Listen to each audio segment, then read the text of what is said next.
Selamat pagi anak-anak. Kita akan belajar firman Tuhan melalui buku renungan pagi anak, Identitas. Hari ini tanggal 7 Juli, judul renungan kita, Apa yang Bukan Kerendahan Hati. Mari kita awali dengan doa. Bapa di surga, kami akan belajar firman Tuhan. Tolong kami supaya kami dapat memahami firman Tuhan. Dalam nama Tuhan Yesus kami berdoa. Amin. Anak-anak, ayat inti renungan pagi kita hari ini diambil dari kitab Lukas pasal 18 ayat 8. Akan tetapi, jika Anak Manusia itu datang, adakah ia mendapati iman di bumi? Kami telah mengatakan bahwa kami akan melihat cara-cara yang benar dan salah untuk menjadi rendah hati.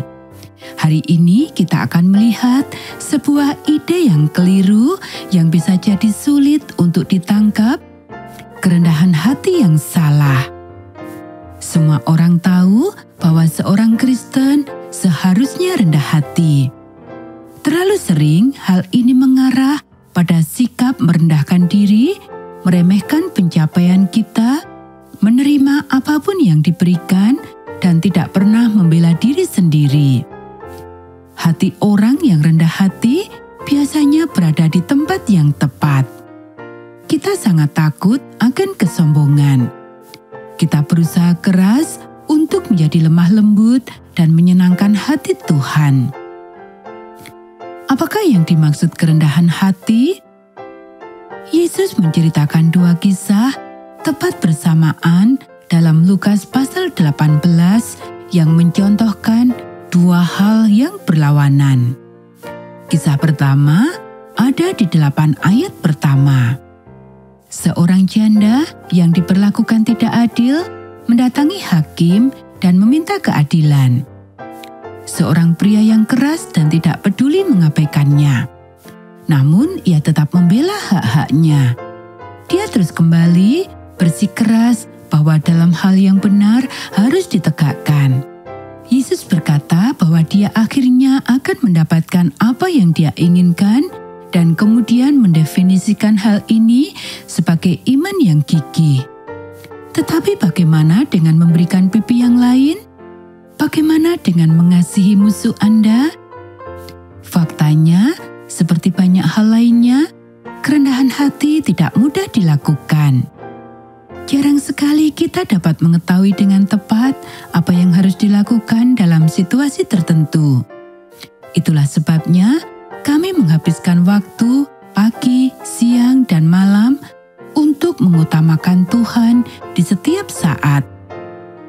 Dengan begitu, ketika kita menghadapi kesulitan, kita akan bertanya kepadanya, apa hal yang benar untuk dilakukan? Apakah hal yang penuh kasih untuk dilakukan? Jika saya menundukkan kepala dan tunduk pada perlakuan yang kasar, apakah itu akan membantu orang ini untuk melihatmu? Atau apakah orang ini perlu melihat contoh dari desakan yang gigih untuk keadilan? Apakah Anda melihat bagaimana doa-doa tersebut dibentuk oleh waktu bersama Tuhan? Daripada berdoa tentang kebutuhan, keinginan, dan perasaan sakit hati kita sendiri, dan ya, kita juga akan berdoa tentang hal itu, kita meminta Tuhan untuk menunjukkan kepada kita bagaimana menjadi bijaksana dan mengasihi anak-anaknya yang lain dalam hal ini. Setiap kasus akan berbeda. Anak-anak, Yesus sangat rendah hati ketika dia berdiri di hadapan para penuduhnya dengan diam, seperti domba yang tidak berdaya yang sedang digunting bulunya. Dia juga sangat rendah hati ketika dia menggunakan cambuk dan mengusir para penukar uang dari bait Allah.